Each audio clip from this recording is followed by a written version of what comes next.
Salut à tous, donc débrief du match du Barça contre Valence. On fait un débrief à chaud, rapidement, juste après le match. Pourquoi? Parce que je vais préparer une autre vidéo qui sortira demain ou après-demain, où on va revenir plus en profondeur sur ce match-là, mais aussi sur les matchs d'avant. On va essayer de faire un résumé du début de saison, voir un peu les lacunes de l'équipe, voir les points forts aussi, ce qui a été amélioré, ce qui a été travaillé, et les points qui restaient à améliorer.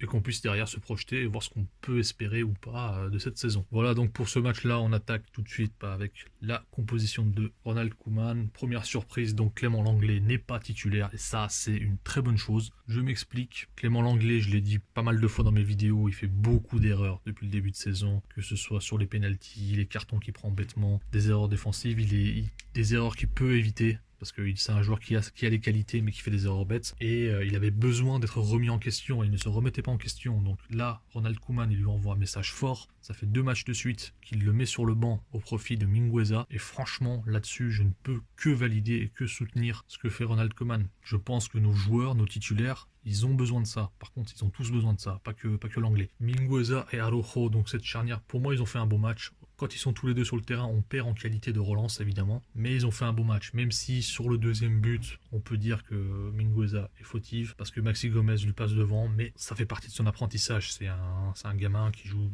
ses premiers matchs en Liga. Maxi Gomez, c'est un très bon attaquant de surface. Donc forcément, il s'est fait avoir, c'est pas grave. Ça lui servira de leçon. Globalement, les deux font quand même un beau match. Ensuite, sur cette première mi-temps, l'autre point, évidemment, c'est ce milieu de terrain point de basse avec Busquets. C'est un milieu de terrain qui avait très bien fonctionné au dernier match, mais là ça ne fonctionne pas du tout. En relayeur, on a Coutinho et Pedri. Pedri fait d'ailleurs une très bonne première mi-temps. Coutinho, lui, il est fidèle à lui-même, c'est-à-dire que il est plus dans l'exhibition, dans le one-man show, plutôt qu'au service de l'équipe. Et je pense qu'il ne s'en rend même pas compte. Donc c'est même pas de sa faute, c'est parce qu'il est habitué à jouer comme ça. Il pense rendre service à l'équipe en faisant ses 10 000 touches, en essayant de faire des dribbles, en essayant de jouer, on va dire, ce football champagne, en essayant de faire des gestes techniques à chaque touche de balle. Mais ça ne rend pas service à l'équipe. En deuxième mi-temps, du coup, Busquets, qui était complètement endormi parce qu'il a fait de la sieste durant la première mi-temps, il va sortir. Et Frenkie va le remplacer. On repasse en 4-2-3-1. Malheureusement, Koeman ne va pas au bout des choses. Je pense que Coutinho aurait également dû sortir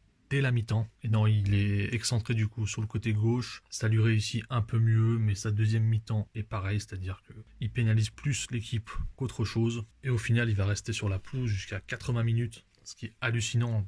Je pensais que ce serait le premier joueur à sortir. Finalement, c'est un des joueurs qui est resté le plus longtemps sur la pelouse. Antoine Griezmann et Martin Braithwaite étaient sur le papier, donc les ailiers du 4-3-3 de base. Évidemment, ils étaient quasiment inexistants dans cette première mi-temps. On ne peut pas leur en vouloir parce que c'est deux joueurs qui n'ont rien à faire dans ces postes-là, malheureusement. Antoine Griezmann ne peut pas coller la ligne à droite. Martin Braithwaite, quand on voit sa position moyenne sur la passe map de la première mi-temps, il est plus excentré que Jordi Alba, c'est hallucinant. On peut pas lui demander ça, c'est pas son rôle. Et quitte à faire jouer un joueur comme ça, autant mettre un vrai ailier. Pourquoi laisser Martin Braithwaite et ne pas mettre Conrad de la Fuente ou Trincao directement en début de match? Donc en deuxième mi-temps, Braithwaite va passer en pointe de l'attaque dans le 4-2-3-1, ce qui va l'aider un peu plus. Antoine Griezmann, lui, va repasser en pointe haute du 4-2-3-1, mais son match va rester, sa deuxième mi-temps sera tout aussi moyenne que la première. Ça, c'est un des soucis de Griezmann. J'ai remarqué que quand il commence mal un match, quand il rate ses 2-3 premiers gestes, il perd en confiance rapidement, et du coup ça conditionne toute la suite de son match.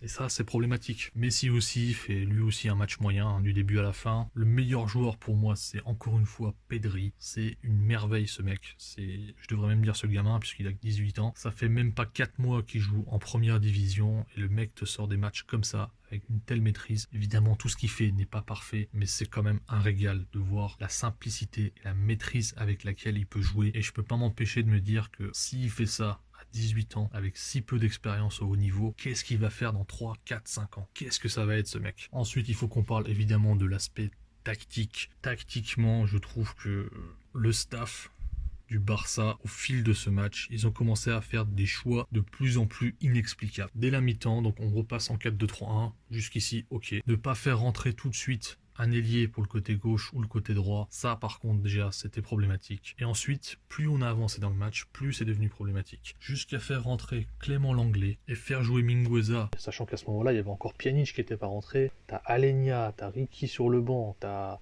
diverses options offensives que tu peux apporter. Et c'est un problème qui a souvent été souligné, c'est-à-dire que dès qu'on a besoin de marquer, on retire des milieux de terrain, on met plein d'attaquants ou plein de défenseurs maintenant du coup, mais on enlève les profils qui peuvent créer du jeu. Donc autre gros problème qu'on avait déjà vu contre la Real Sociedad en deuxième mi-temps, c'est notre incapacité à sortir les balles dès qu'on est pressé. Quand Valence nous pressait, comme contre la Real Sociedad et comme contre la Juventus, dès qu'on est pressé haut, on est incapable de sortir des ballons courts, alors que c'est des phases de jeu que l'équipe maîtrisait très bien il y a quelques mois. On a tout perdu, c'est des choses qui n'ont pas été travaillées très clairement. Notre seule option pour sortir les ballons, c'est de jouer long. Et on a vu, étant donné que les Valence avaient des joueurs de tête et des joueurs physiques qui pouvaient venir déjà prendre le premier ballon de la tête et ensuite se battre pour gagner le deuxième ballon. Du coup, on pouvait plus jouer long, on n'avait plus cette option pour sortir les balles, on était obligé de jouer court et on n'y arrivait pas. Et du coup, à chaque sortie de balle qu'on essayait de faire, Valence nous pressait, récupérait les ballons et ils se sont créés des occasions comme ça. Très inquiétant ce qu'on a vu sur ce match